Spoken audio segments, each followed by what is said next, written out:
Yung hangin talaga dito, napaka fresh po talaga, no? You know? Grabe guys. Pagka nagstay ako dito, mga almost mga isang oras siguro, kasi nga matatanaw ko po talaga yung mga magagandang tanawin, ganito.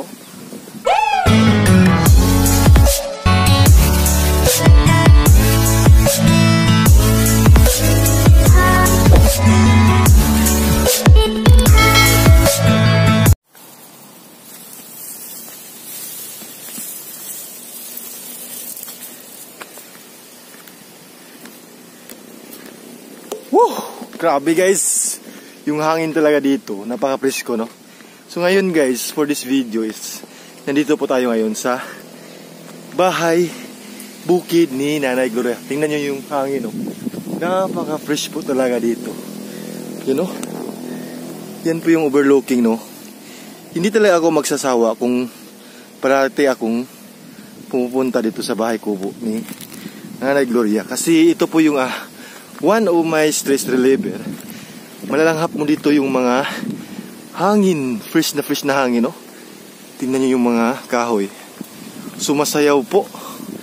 Oh, grabe. Wow! Yan guys. No?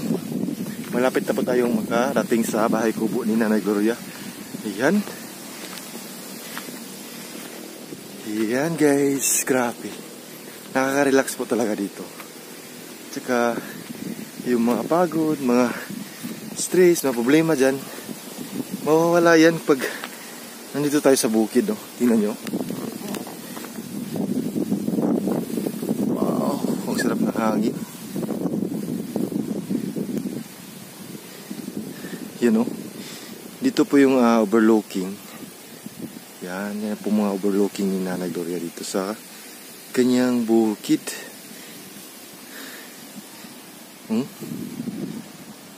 Wow, yung mga mais guys is sumasayaw. Tingnan niyo yung mga mais.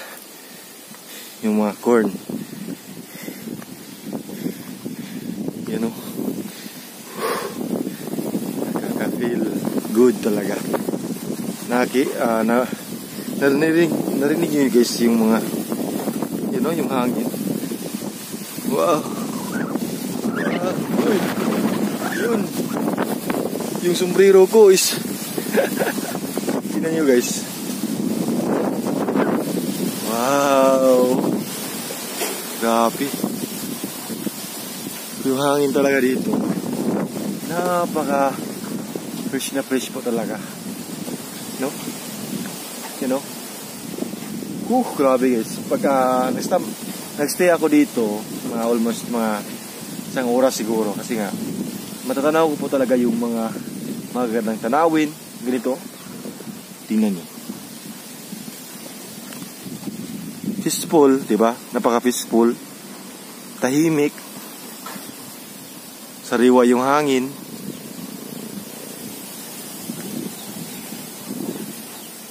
Yan o. Tingnan nyo yung mga puno.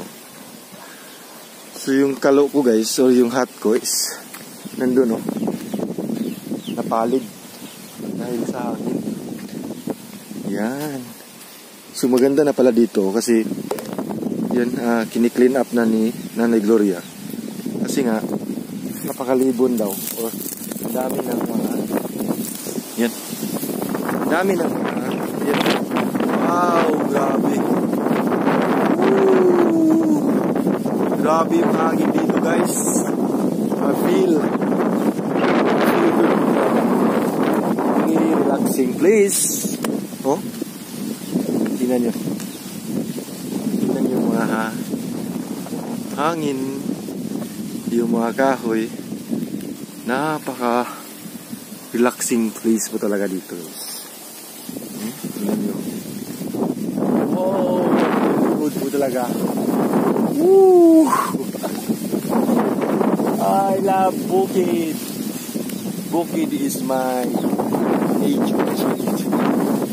So bukid guys, pag bukid guys talaga is relaxing talaga, no?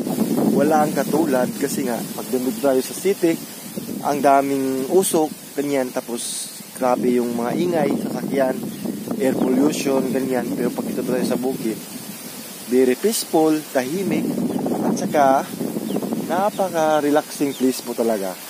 O, wala yung pagod mo, makikita mo yung mga overlooking dito, ganyan, no? Oh, wow!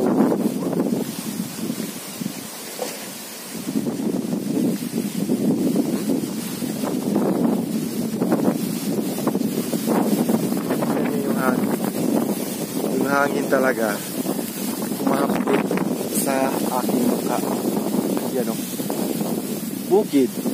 Ang bukid guys is napaka-simple lang. No? Very natural lang po kasi sa bukid. Kasi doon mo makita yung mga old na amumuhay, ganyan. Walang gamit na stove, ganyan. Puro kahoy. At saka napaka-organic, napaka-natural lang po talaga. Tsaka, number one po dyan guys, yung mga pagkain natin is napaka-healthy. Fresh from the farm po talaga. Kumuha ka ng mga malunggay, yung mga kamuting kahoy, tsaka yung mga mais, ganyan. Grabe. At tsaka, pagkatapos mong mag-harvest, is ready to cook, tapos kainin mo, di ba? Mabubusog ka na po talaga sa bukid. So, yung tawag sa amin dito, yung mga gulay, yung mga prutas, ganyan, mga kasaba tree, ganyan, kasaba root, tapos yung kamuti, gabi, is yan po yung mga lagot moon, kagaya ng saging, ganyan, ubi, ganyan. Yan o. Makikita nyo po talaga na napaka-relaxing talaga dito sa bahay kubo ni Nanay Gloria. Oh, napaka-peaceful, di ba? Nung one time guys, natulog ako diyan sa bahay kubo niya. Imagine guys, nakatulog ako ng ilang oras siguro yun. 2 hours siguro. Kasi nga, break time namin. Tapos lagpas na ako sa lunch time namin. Oh, tapos dito ako natulog sa bahay ko po na may Gloria. Napaka-relaxing po talaga guys. Dahil makatulog ka talaga ng mahimbing. Kasi nga, yung hangin, napaka-presko.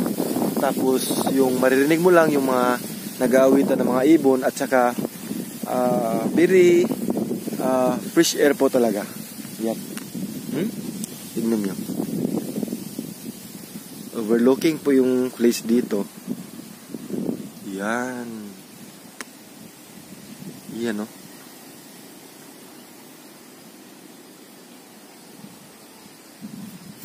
Ang sarap ng hangin, guys. Malalanghap po talaga yung hangin.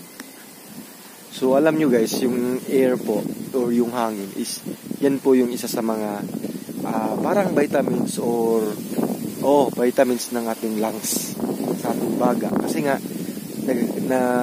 yung hinihigop ng ating lungs is yung napaka-fresh na air.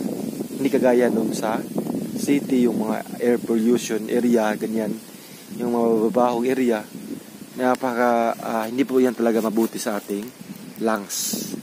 So, yan po yung isa sa mga dahilan kung bakit ako nagsistay or nagstandby dito sa bahay ko po ni Nanay Gloria. Kasi nga, yung hangin po talaga is napaka-natural at saka fresh air. You know? Happy talaga guys. Walang katulad. Hindi mo mababayaran yung hangin dito, napaka-natural. Hindi mo mababayaran.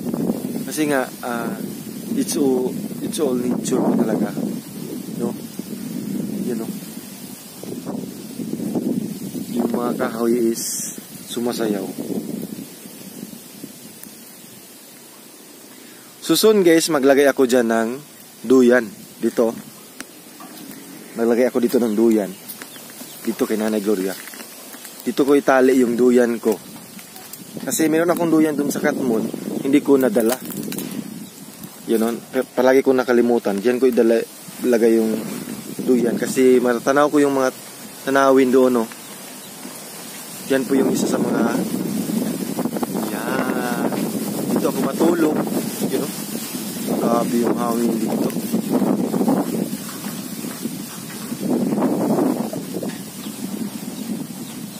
Nakapaka-fresh yung hangin dito guys. Saka very relaxing place po talaga. No? Yan.